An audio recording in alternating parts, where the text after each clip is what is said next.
My son-in-law raised his champagne glass at my granddaughter's college graduation party and said, loud enough for the whole backyard to hear, "Here's to Diane, the woman who spent 30 years taking orders and never learned to give them." Everyone laughed. I sat at the end of the picnic table with a paper plate of potato salad in my lap and a smile fixed on my face, thinking about the signed acquisition papers sitting in my attorney's briefcase downtown. 54 properties. Follow my story until the end. And tell me in the comments what city you're watching from. I want to see how far this reaches, sisters and brothers. The smell of charcoal and honeysuckle should have made me feel proud. My granddaughter Emma had just graduated summa cum laude from Duke University, and her father, my son, had thrown her a beautiful party at his house in suburban Charlotte. But pride wasn't what I was feeling as I watched my son-in-law Ray work the crowd the way he always did, moving from cluster to cluster with his big contractor's handshake and his louder-than-necessary laugh. "So, Diane," Ray said, dropping into the lawn chair beside me like he owned it, which in a way he did. This was his yard, his party, his show. "You settling into retirement, okay?" Must be an adjustment, not having someone tell you where to be every morning. He smiled when he said it. He always smiled. "I'm keeping busy," I said. Ray nodded slowly, the way you nod at a child who tells you they're going to be an astronaut. "That's good. That's real good. You know, my uncle retired from the postal service, and he just fell apart. Nothing to do, nowhere to go."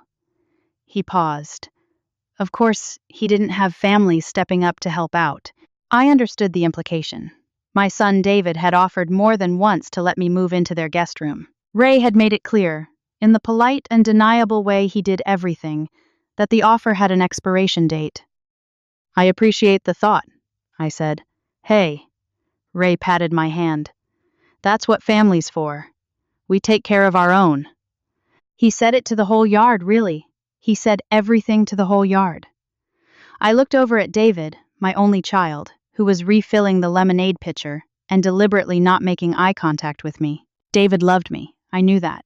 But David had been married to Ray's sister, Cheryl, for 11 years, and somewhere in those 11 years he had learned to let Ray set the temperature of every room they were all in together. Emma caught my eye from across the yard and gave me a small, apologetic smile. She was the only one who ever looked at me like I was still a full person. I smiled back and took a slow sip of lemonade, thinking about the phone call I had received 4 days ago. The one from Margaret Osei at Cornerstone Capital Group, telling me that the board had voted unanimously to accept my offer. The one that made me, as of last Thursday, the majority owner of a regional senior living and hospitality portfolio worth just over $40 million.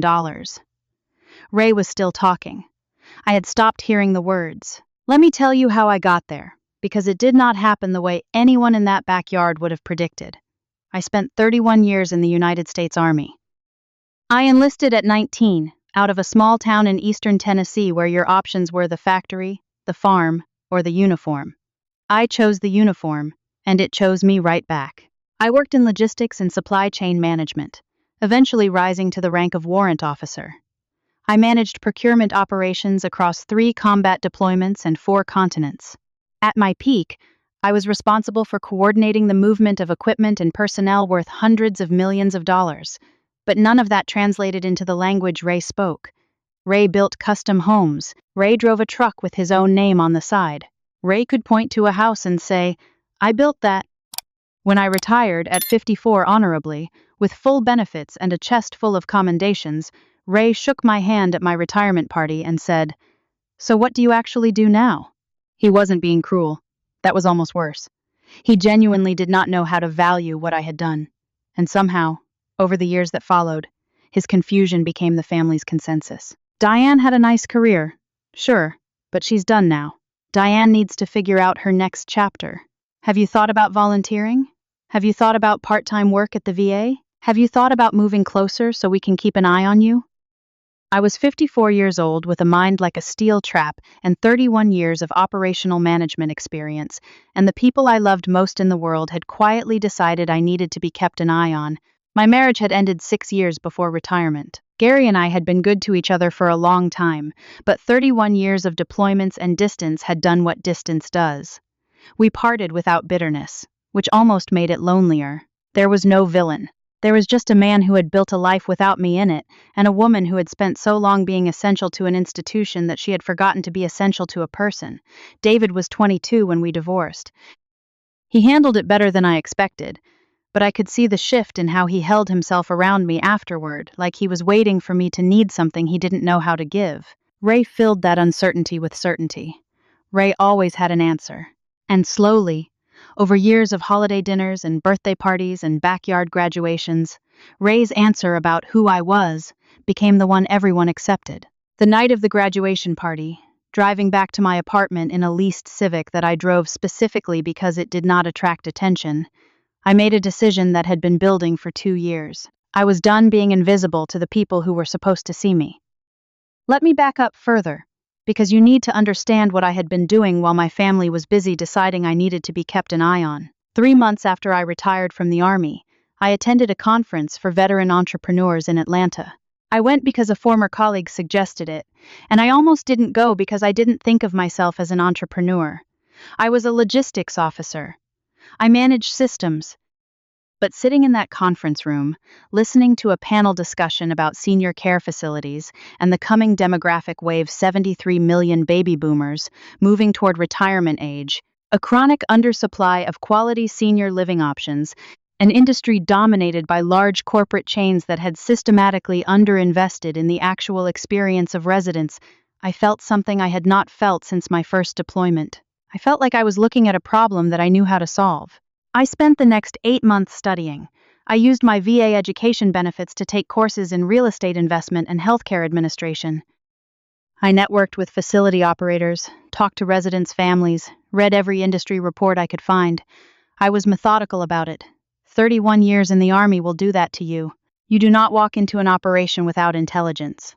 The first property I purchased was a struggling assisted living facility in Greensboro, North Carolina. 12 residents, chronically understaffed, the kind of place where the carpet smelled like it had given up.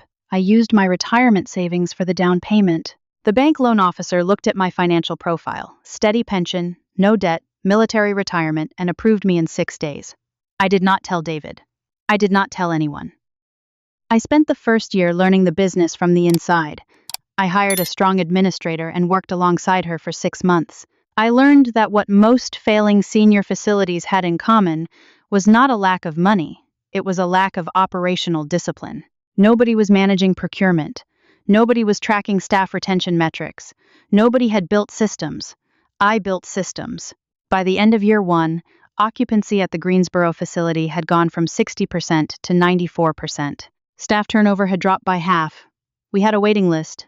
I bought a second property, then a third. When David would call and ask how retirement was treating me, I would tell him I was staying active. When Cheryl, warm-hearted, well-meaning Cheryl, asked if I had looked into any senior centers in their area, I told her I was fine. When Ray, at Thanksgiving 3 years ago, suggested that a woman my age should think seriously about where she wanted to land before things got complicated, I smiled and said I was taking it one day at a time. What I did not say was that I had just signed a letter of intent on my 7th property. The hardest part was not the business. The business was the most natural thing I had done since the Army. The operational thinking, the personnel management, the financial discipline, it all transferred cleanly. The hardest part was the phone call I got from Emma on the day she graduated high school, when she told me she wished I could come to her ceremony, but her dad thought it might make things weird with Ray's parents, who were particular about seating arrangements. I sat in my car in the parking lot of a Cracker Barrel in Raleigh and let myself feel that for exactly 11 minutes. Then I drove to my 8th property and walked every hallway until I felt like myself again.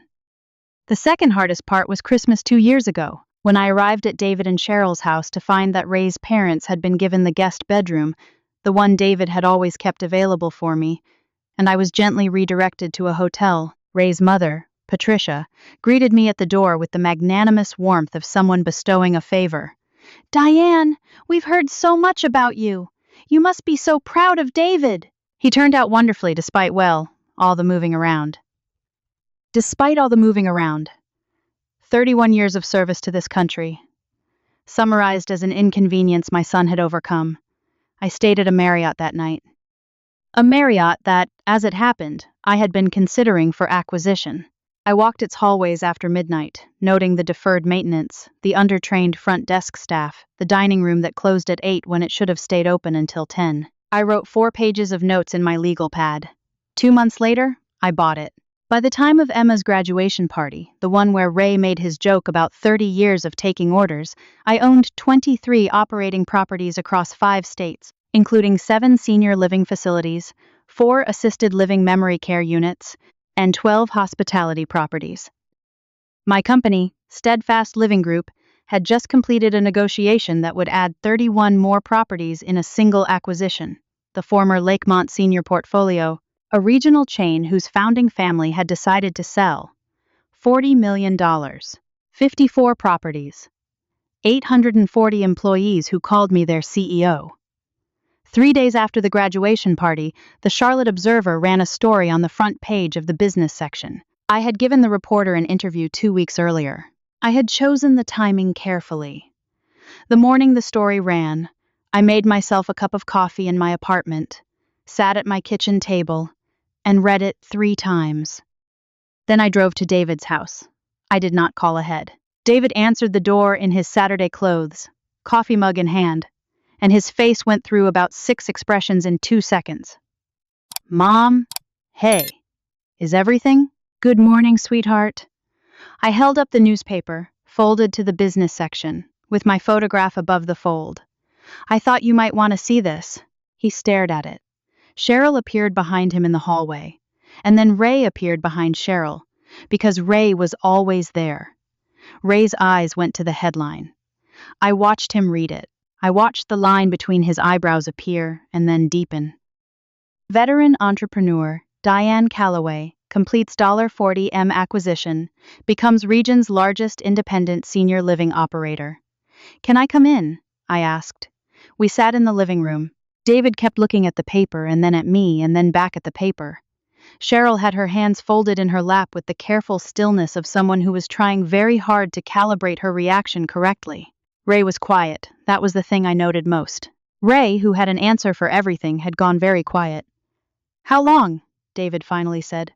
6 years. 6 years. He said it like he was testing the weight of it. Mom, why didn't you tell us? I looked at my son, this good, loving, conflict-avoidant man who had let Ray slowly redraw the portrait of his mother until the portrait looked like a woman who needed to be managed. Tell you what, David?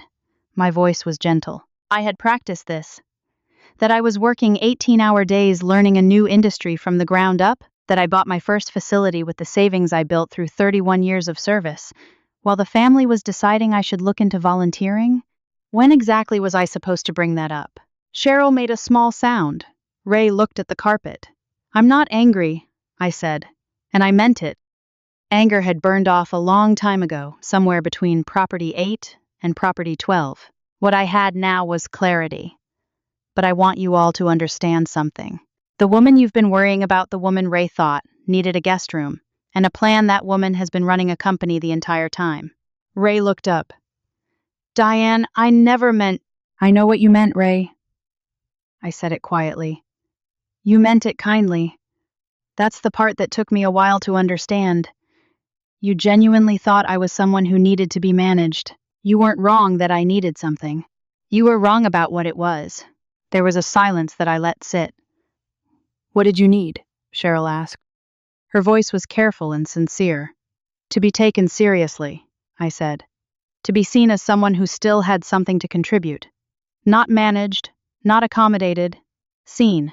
Emma came downstairs in the middle of all of this, stopped on the 4th step, and looked at the newspaper in David's hands. She was 22 years old and sharp as glass, and she read the situation in about 4 seconds. She came the rest of the way down the stairs and sat next to me on the couch, not saying a word, and put her hand over mine. That moment is the one I return to most often, when I think about that morning. Not Ray's silence, not David's expression. Emma, 22 years old, the first one in the room to simply sit beside me. I left after an hour. I had a board meeting on Monday, expansion proposals for 2 new states, and a staff retreat to plan for 300 employees at the Asheville Resort, one of my properties that September. I had things to do. But as I walked to my car, David followed me out. Mom, He caught up to me at the end of the driveway. His face was doing something complicated. I'm sorry. I don't know how I let it happen. I think I just thought that because you'd always seemed so self-sufficient, you didn't. I don't know what I thought. You thought I was fine, I said. You were always fine. I was. I still am. I put my hand on his face for a moment, the way I used to when he was small. But there's a difference between fine and seen. You understand? He nodded. His eyes were bright. I'd like to have dinner with you, I said. Just us. Next week, somewhere nice. I'll make the reservation. Okay, he said. Yes, okay. I made the reservation at the restaurant inside the Lakemont Grand, the flagship property I had just acquired. The same hotel where, 2 years ago, Ray's parents had insisted on having Ray and Cheryl's anniversary dinner while I was told that, unfortunately, the private dining room only had room for immediate family. I had eaten alone at a Thai restaurant 3 blocks away. Now the private dining room had my name on the corporate ownership documents. David didn't know that when I made the reservation. He found out when the manager greeted us at the door and said, "Welcome back, Miss Calloway. Your usual table?" I watched my son's face understand, all at once, what it meant that the manager at this restaurant knew my usual table. We talked for 3 hours, real talking the kind we hadn't done since before the divorce, when David was young enough that his world was still mostly mine. I told him about the Greensboro facility, the overnight stays on a cot in my office during the first renovation, the 18 months I ate microwaved soup for dinner because every dollar went back into the business. I told him about the Army skills that translated the logistics, the personnel systems, the operational discipline. I told him about the nights I almost called him, almost broke the silence, almost let myself need something from him. "Why didn't you?" he asked. "Because I wasn't sure what I'd get back," I said honestly. "And I needed to know I could do it without needing anything back. Does that make sense?" He was quiet for a moment. "It makes sense," he said. "It breaks my heart, but it makes sense." "Don't let it break your heart," I said. "Look at where we are." 3 months after that dinner, Ray came to see me at my office. Steadfast Living Group's headquarters were in a converted Victorian building in uptown Charlotte, exposed brick, real wood floors, the kind of space that signals permanence. My assistant showed Ray in, and I watched him take in the room the way he had always taken in rooms he expected to dominate. He was recalibrating. "Diane." He sat across from me. He had brought nothing, no portfolio, no paperwork, just himself. "I need to talk to you." "I know," I said. I'd been expecting this visit. The contracting business was struggling. The residential construction market in their county had softened, and Ray had taken on 2 commercial projects that had gone sideways. He was not in crisis, but he was in the beginning of a difficulty he could see coming and didn't know how to stop. "I'm not here to ask for money," he said, and I believed him. Ray had his faults, but he wasn't someone who borrowed money from women he'd spent years condescending to. "Then what are you here for?" He was quiet for a moment. Ray quiet was still something I was getting used to. "Advice," he said. I sat back in my chair. On the wall behind me were the framed commendations from my Army career, and next to them the Business Journal's regional award for fastest growing private company. I had hung them there deliberately, in the order that made sense to me. First the service, then the building. "The reason your projects are struggling," I said carefully, "is not the market. The market is soft, yes. But I've looked at your public filings." I had 2 months ago, just as a matter of knowing. Your subcontractor relationships aren't structured for downturns. You don't have enough flexibility built into your contracts.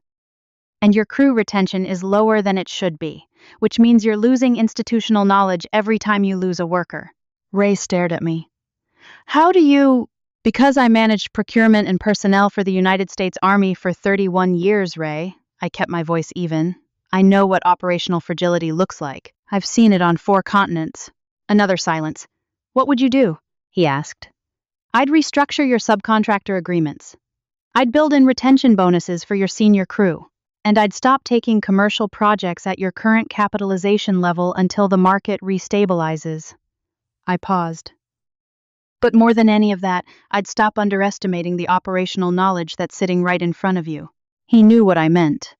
I watched him decide whether to be defensive about it. and I watched him decide not to.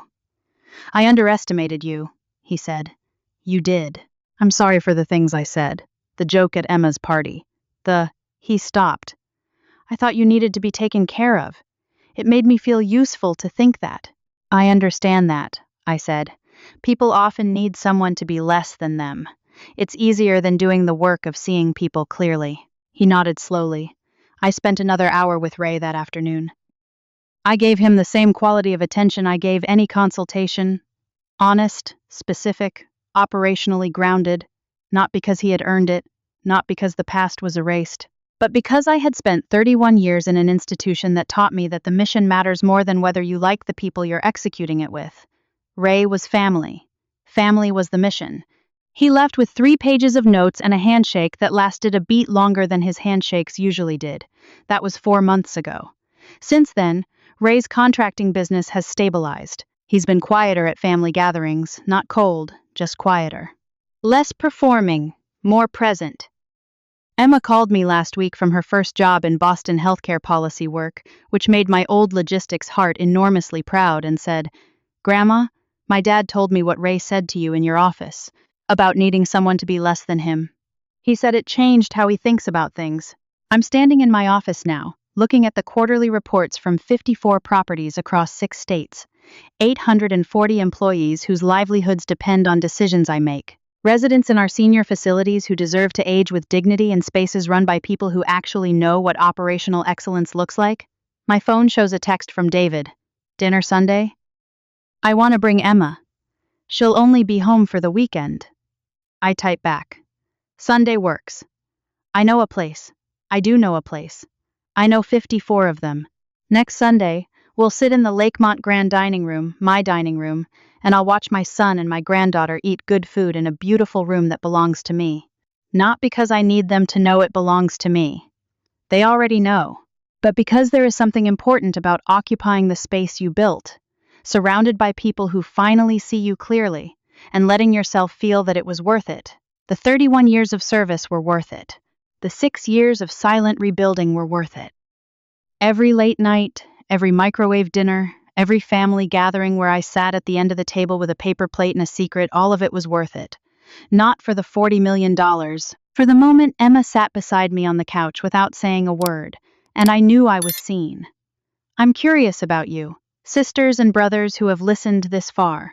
Have you ever had to prove yourself to the people who were supposed to believe in you first? Have you ever built something in silence because you weren't sure the people you loved would understand it? Comment below and tell me your city, and tell me your story. And on the final screen, I'm leaving 2 more stories that I think you'll want to hear. Thank you for staying until the end. Sometimes the most powerful thing you can do for yourself isn't to argue back or prove someone wrong in the moment. It's to quietly put your head down and build something real. Diane didn't need anyone's permission to become who she already was. And when the people she loved finally saw her clearly, it wasn't because she demanded it. It was because she had simply never stopped. A small note for you. This story was created and fictionalized by AI, crafted to bring you an entertaining listen while leaving behind something worth carrying. A reminder that the life you're building in silence is still very much a life worth living.